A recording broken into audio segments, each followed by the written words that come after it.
जियाउर रहमान बर्क का हाल क्या आजम खान से भी बुरा होने वाला है, क्योंकि योगी आदित्यनाथ जब उत्तर प्रदेश के मुख्यमंत्री बने तो आजम खान, जो कि आपराधिक घटनाओं के कई मामलों में उनका नाम था, उनके ऊपर तमाम आरोप थे, फिर वो आरोप सिद्ध होते हैं, उसके बाद आजम खान जेल चले जाते हैं। अब वही कुछ एक पुरानी घटना जो है अब वो एक नए रूप में देखने को मिल रही है। संभल हिंसा के प्रमुख आरोपी नामजद किए जाने वाले समाजवादी पार्टी के सांसद जियाउर रहमान बर्क पर भी अब तलवार लटक रही है, क्योंकि अभी इनसे कुछ दिन पहले जो है लगभग 3 घंटे 100 सवाल पूछे गए। उसमें सूत्रों की माने तो ये किसी भी सवाल का बहुत सटीक जवाब नहीं दे पाए और कई सवालों पर तो इनका मुंह भी नहीं खुला। तो ऐसे में माना यह जा रहा है कि क्या वाकई जो इन पर आरोप लगे हैं वो सही है, पर अभी फिलहाल ये सब कहना बिना किसी रिपोर्ट के, बिना किसी जांच के अनुचित होगा। लेकिन जो सोर्स कहते हैं कि 100 सवालों पर जो उनसे सवाल जवाब किए गए उस पर ये बिल्कुल ठंडे पड़ गए, इनके पास कोई जवाब नहीं था।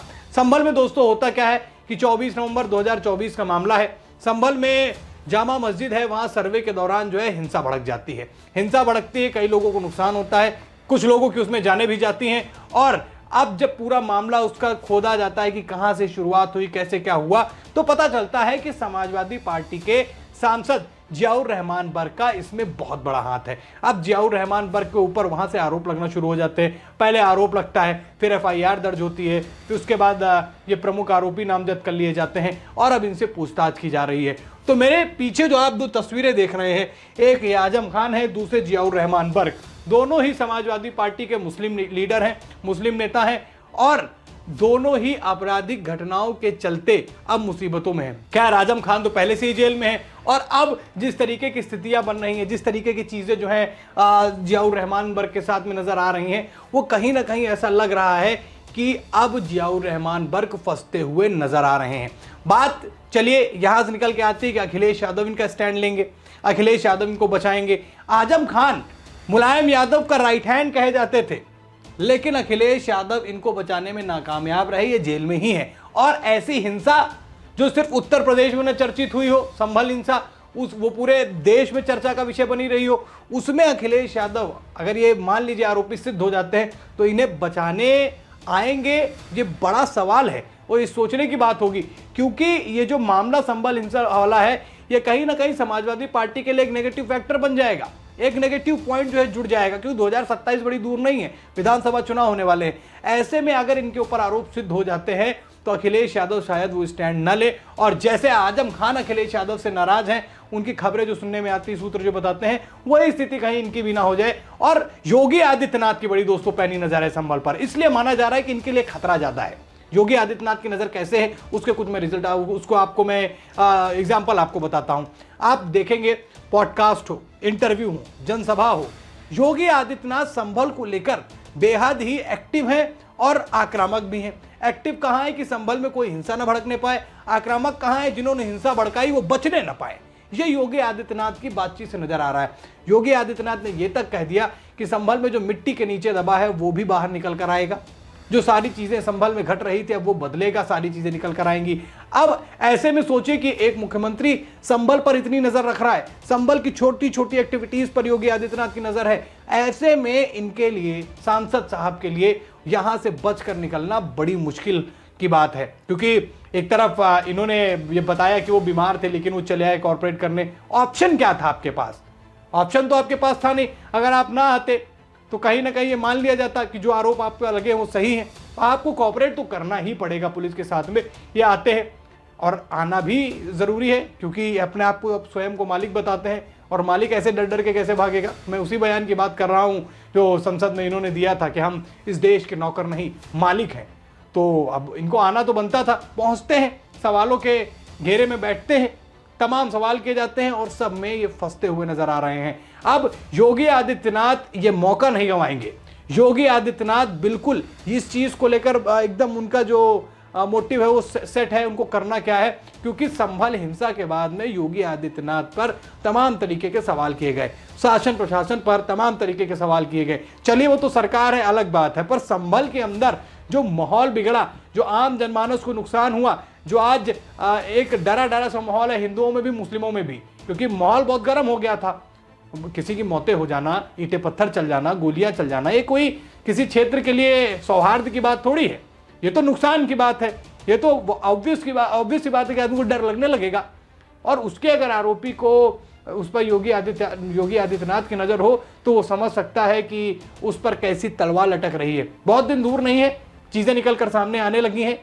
पहली जो है बातचीत हो चुकी है, इनसे सवालात हो चुके हैं। अब आगे क्या होगा ये देखने वाली बात होगी। और शायद अगर जिस हिसाब से चल रहे हैं इसमें कई माना जा रहा है जिस हिसाब से उन्होंने जवाब दिए उसमें फंसते हुए नजर आए। अब एक आरोप तो इनके ऊपर है नहीं, इनके ऊपर बिजली चोरी का भी आरोप है। जी हाँ, बिजली चोरी वाला मामला आपको पता ही है, लाखों की बिजली चोरी किए हुए बैठे हैं, है सांसद लेकिन बिजली चोरी करना है। तो ये सारी चीजें जो है इन्हें फंसाती हुई चली जा रही हैं। एक केस नहीं, कईयों केस जो है इनके ऊपर बनाए गए हैं और एक में भी किसी चीज में पुष्टि जैसे ही मिलेगी वैसे ही सांसद साहब को जेल के अंदर जाना पड़ सकता है। और अगर ऐसा होता है तो समाजवादी पार्टी के लिए एक नेगेटिव पॉइंट हो जाएगा। अब आप पूछेंगे कैसे, क्यों? आजम खान एक तरफ ऑलरेडी जेल में बैठे हैं, बड़े नेता समाजवादी पार्टी के, और चुनाव से पहले अगर ये जियाउर रहमान को जेल होती है तो बहुत बड़ा फर्क पड़ने वाला है। मैंने जैसा बताया ना, केवल संभल का वो हिंसा संभल की नहीं रह गई, उत्तर प्रदेश की पूरे उत्तर प्रदेश में इस बात को लेकर जो है चर्चा हुई। उसके बाद माहौल बहुत जो है गड़बड़ाता हुआ चला गया।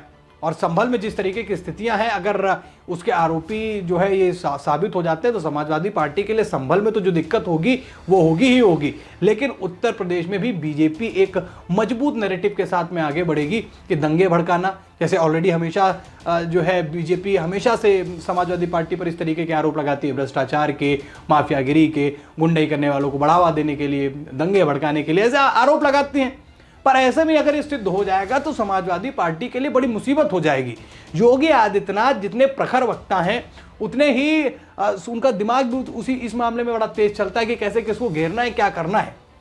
और उस हिसाब से समाजवादी पार्टी के लिए बड़ी समस्या हो जाएगी, क्योंकि 10 साल हो जाएंगे धीरे धीरे सत्ता से गायब हुए उत्तर प्रदेश की, लोकसभा में वापसी हो गई है, लेकिन ये संभल हिंसा में अगर जियाउर रहमान बर्ग को जेल होती है तो बड़ी समस्या हो जाएगी। अब ऐसे में अखिलेश यादव इनके लिए आगे भी नहीं आते हुए नजर आ रहे हैं। अगर आपने नोटिस किया हो कि रामजीलाल सुमन ने जब राणा सांगा को लेकर विवादित बयान दिया तब से लगातार अखिलेश यादव रामजीलाल सुमन को प्रोटेक्शन देने की बात कर रहे हैं। उन पर कुछ होता है तो योगी आदित्यनाथ की गलती होगी ये तक कह रहे हैं। लेकिन जब से मामला थोड़ा क्लियर होने लगा कि व्हाट्सएप ग्रुप्स के बने थे, उसमें इनकी डीपी है, मैसेज है तमाम लोगों के इनसे जुड़े हुए, तो ऐसी चीजें जब निकल कर आने लगी तो अखिलेश यादव इस मामले में अब वो इंटरफेयर नहीं कर रहे हैं जो संभल हिंसा के दौरान वो कर रहे थे।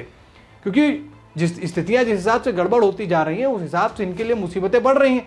और अखिलेश यादव जानते हैं कि इस मामले में उनका इन्वॉल्व होना उनको 5 साल सत्ता से और दूर रख सकता है। और अखिलेश यादव ये चीज किसी भी कीमत पर नहीं चाहते, क्योंकि उत्तर प्रदेश में लोकसभा चुनाव में अच्छा प्रदर्शन किया, वापसी की, तो उनको लगता है कि प्रदेश में जो है सीटें जीती जा सकती हैं, सत्ता में आया जा सकता है।